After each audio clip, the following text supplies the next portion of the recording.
আজকের এই ৭ নভেম্বর এই বিপ্লব ও সংহতি দিবস, আমি মনে করি প্রত্যেকের এই দিবস সম্পর্কে আগে জানতে হবে যে আজকের দিনটা কি।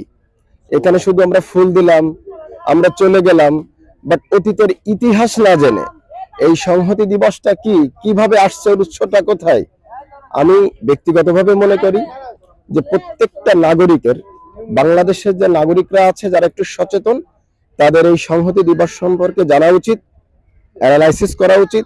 আমাদের সামনের ভবিষ্যতের আইকন তারেক রহমান সাহেবের কাছে আমি উদাত্ত আহ্বান জানাবো, বিএনপি সহ যারা এই জাতীয়তাবাদী দল করতে চায় বা সামনের দিকে নেতৃত্ব দিতে চায়, তারা যেন এই ৭ নভেম্বরকে অবশ্যই স্মরণ করে এর বাস্তবতাটাকে অবশ্যই উপলব্ধি করে।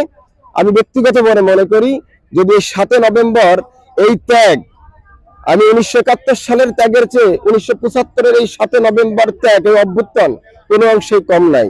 তাই আমি মনে করি প্রত্যেকেরই এই ৭ নভেম্বর সম্পর্কে জেনে বুঝে সামনের দিনগুলোকে, এই ত্যাগকে রাজনীতির সাথে আরো সামনের দূর এগিয়ে নিয়ে যাবে বলে আমি আশা করি।